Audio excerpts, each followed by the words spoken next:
Hi చిట్టి ప్రాణాలు, మీకు తెలుసు కదా మేము ఎంతో కష్టపడి ఎన్నో విషయాలు సేకరించి ఫ్యాక్స్ వీడియోలు చేస్తున్నామని. సో ఒక చిన్న హెల్ప్ అడుగుతాను, కాదనకుండా చేస్తారు కదూ? చేస్తారులేండి, నాకు తెలుసు. అదేంటంటే ఇంకా ఎవరైనా సబ్స్క్రైబ్ చేసుకోకుండా మన వీడియోలు చూస్తున్నట్టయితే మన ఫన్మోజీ ఫ్యాక్స్ ఛానల్ ఇప్పుడే సబ్స్క్రైబ్ చేసుకుని ఆ పక్కనే ఉన్న గంట సింబల్ ని కొట్టండి. దాంతో ఈ చిట్టి ప్రాణం చాలా హ్యాపీ ఫీల్ అవుతుంది.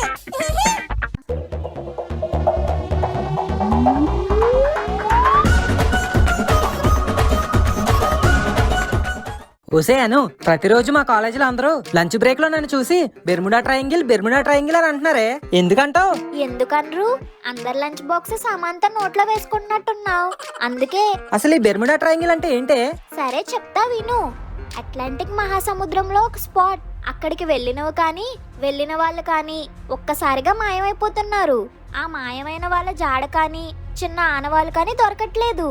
500 సంవత్సరాలు పైగా ప్రపంచంలో ఎందరినో ఆసక్తి కలిగించే ఈ అదృశ్య శక్తులు గల ప్రాంతం బెర్ముడా ట్రయాంగిల్.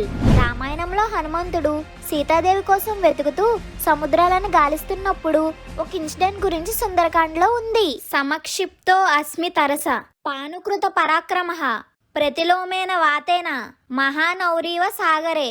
దీని అర్థం, సముద్రంపై ఎగురుతున్న నన్ను మహాసముద్రంలో ఎదురుగాలి ఫోర్స్ కి వెనక్కి లాగబడ్డ పడవలాగా నన్ను కూడా ఏదో శక్తి సముద్రంలోకి లాగినట్టు అనిపించింది అని హనుమంతుల వారు అందులో చెప్తున్నట్టుంది. అయితే ఆ సముద్రంలో ఉన్నది సింహిక అనే రాక్షసి. ఆవిడ్నే ఛాయాగ్రహి అని కూడా పిలుస్తారు. ఛాయాగ్రహి అంటే సముద్రంపై పడ్డ ఏ ఆబ్జెక్ట్ నీడైనా సరే ఆ నీడతో ఆ ఆబ్జెక్ట్ ను కూడా లాక్కొని మింగేసే పవర్ ఈ ఛాయాగ్రహికి ఉంది. అమ్మ బాబోయ్! అది పురాణం అయితే ఇప్పుడు ప్రెజెంట్ లోకి వస్తే 1945 డిసెంబర్ 5 మధ్యాహ్నం 2:10 ఫ్లైట్ 19 మిషన్ లో భాగంగా యుఎస్ నేవీ ఎయిర్ క్రాఫ్ట్లు 5 ఫ్లోరిడా నుండి బయలుదేరాయి. ఎందుకు? రెగ్యులర్ గా ట్రైనింగ్ లో భాగంగా ఎప్పుడు జరిగే 3 గంటల పాటు సాగే రెగ్యులర్ టాస్క్ అది. 14 మెంబర్స్ క్రూతో బయలుదేరిన ఆ యుద్ధ విమానాలు 2 గంటల సమయం తర్వాత అరౌండ్ 4 కి ఆ ప్లేన్స్ లీడ్ చేస్తున్న టైలర్ నుంచి ఒక రేడియో మెసేజ్ వచ్చింది. డైరెక్షన్స్ చూపించే కాంపస్ ఒక్కసారిగా పనిచేయట్లేదు. మిగిలిన 4 ప్లేన్స్ లో ఉన్న కాంపస్లు కూడా పనిచేయట్లేదు. ఎక్కడ ఉన్నామో ఎటు వెళ్తున్నామో తెలియట్లేదు. ఇక్కడేదో జరుగుతుందని ఒక్కసారిగా అక్కడ వాతావరణంలో మార్పు. 3 గంటల్లో తిరిగి వచ్చేసే ఫ్లైట్స్ 5 గంటలైనా తిరిగి రాలేదు. 7 గంటల సమయంలో ఆ ఫ్లైట్స్ నుంచి చివరి మెసేజ్ వచ్చింది, భూమిపై ల్యాండ్ అయ్యే వరకు హోప్ కోల్పోవద్దని. అంతే, ఆ తర్వాత మళ్ళీ ఆ ఫ్లైట్స్ ఆచూకు లేదు. ఏమయ్యాయో ఎక్కడికి వెళ్ళాయో ఇప్పటికి కూడా తెలీదు. అయ్యో, మరి వాళ్ళని వెతకలేదా? యుఎస్ నేవీ వాళ్ళు ఫ్లైట్ 19 లో ఉన్న 5 ఫ్లైట్స్ లని వెతకడానికి ఒక రెస్క్యూ ఆపరేషన్ స్టార్ట్ చేసి 13 మంది క్రూతో ఇంకో ప్లేన్ పంపింది. షాక్ ఏంటంటే ఆ వెళ్ళిన 13 మంది కూడా తిరిగి రాలేదు. వాళ్ళు అండ్ ఆ ఫ్లైట్ కూడా ఏమయ్యాయో ఆనవాళ్ళు కూడా లేవు. అలా వాళ్ళు ఒక్కసారిగా అడ్రస్ లేకుండా అదృశ్యమైన ఏరియానే ఫ్లోరిడా, పొర్టోరికో అండ్ బెర్ముడా దీవుల మధ్యలో ఉన్న సముద్రమే Bermuda triangle. 5 lakh square kilometres. ఈ ఏరియాలో ఏం జరుగుతుందనేది ఎవ్వరికీ తెలియదు. అమ్మో, అయితే 1945 లో జరిగిన ఈ ప్రమాదం వల్ల ఈ బెర్ముడా ట్రయాంగిల్ గురించి తెలిసిందన్నమాట. అదే పొరపాటు. 1945 కంటే ముందు మొదటి ప్రపంచ యుద్ధం సమయంలో యుఎస్ నేవీ వాళ్ళ షిప్ అయిన యుఎస్ఎస్ సైక్లోప్స్ అనే షిప్ మొదటి ప్రపంచ యుద్ధంలో భాగంగా బ్రిటిష్ షిప్లకి ఫ్యూయల్ అందించడానికి 306 మంది క్రూతో మార్చ్ 4, 1918 బ్రెజిల్ నుండి బాల్టిమోర్ కి బయలుదేరిన ఈ షిప్ మార్చ్ 13 కి బాల్టిమోర్ కి చేరాలి. కానీ మార్గం మధ్యలో బెర్ముడా ట్రయాంగిల్ ఏరియాగా ప్రయాణించిన ఆ షిప్ మళ్ళీ కనబడలేదు. ఆ షిప్ యొక్క అవశేషాలు కానీ ఆ 306 మందిలో ఒక్కరి డెడ్ బాడీ కూడా ఇప్పటికీ దొరకలేదు. వామ్మో, ఇదంతా వింటుంటే భయమేస్తుంది. ఈ రెండే ఏంట్రా, 1492లో అమెరికాని కనుక్కున్న క్రిస్టోఫర్ కొలంబస్ తన పర్సనల్ బుక్ లో ఈ బెర్ముడా ట్రయాంగిల్ ఏరియాలో ప్రయాణిస్తుండగా అతని దిక్సూచి ఒక్కసారిగా పనిచేయడం మానేసింది. అండ్ అతను ఆ రాత్రి ఎప్పుడూ చూడని ఒకటి చూశానని, అదేంటంటే ఆ రాత్రి ఆ ఏరియాలో ఆకాశం నుండి ఒక ఫైర్ బాల్ లాంటిది వస్తూ ఒకసారిగా సముద్రంలోకి వెళ్ళిపోయిందని. అదేంటో అతనికి కూడా తెలియదని చెప్పాడు.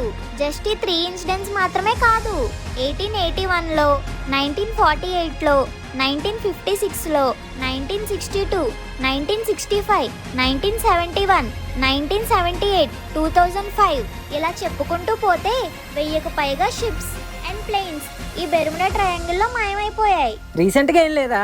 రీసెంట్ గా అంటే 2020 డిసెంబర్ 28న బహామాస్ లో బినిమి నుండి ఫ్లోరిడాలో లేక్ వర్త్ కి ఒక బోట్ 20 మందితో బయలుదేరింది.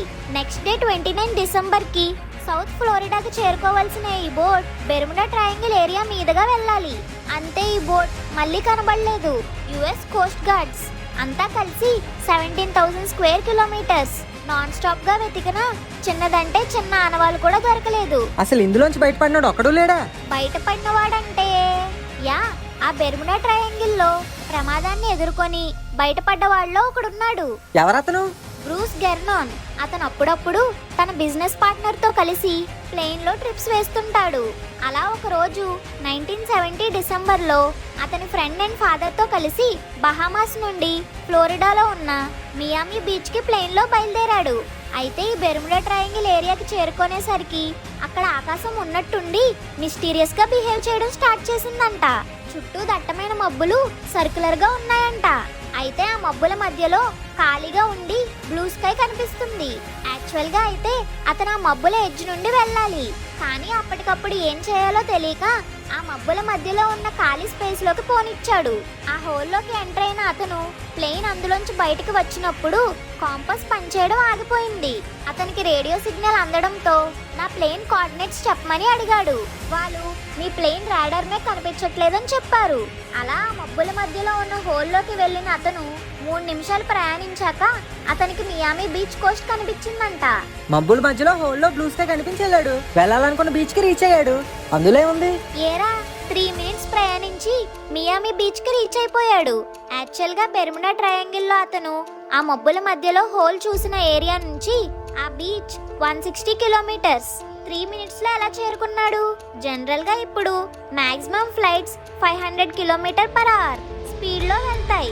మరీ ఫాస్ట్ గా అయితే 900 km/h స్పీడ్. అంతేకాని 160 కిలోమీటర్స్ 3 మినిట్స్ లో అంటే ఆ ప్లేన్ 3000 km/h స్పీడ్ లో వెళ్ళి ఉండాలి. ఆ ప్లేన్ కి ఆ లిమిట్ ఇంపాసిబుల్. అయ్యో, ఎలా వెళ్ళింది ఆ ప్లేన్? అదే మిస్టరీ. ఈ ఇన్సిడెంట్ మీద బియాండ్ ద బెర్ముడా ట్రయాంగిల్ అనే బుక్ కూడా పబ్లిష్ అయింది. అసలు ఈ మిస్టరీస్ కి రీజన్ ఏంటంటావు? చాలా ఉన్నాయి. అందులో మెయిన్ గా వార్మ్ హోల్ థియరీ.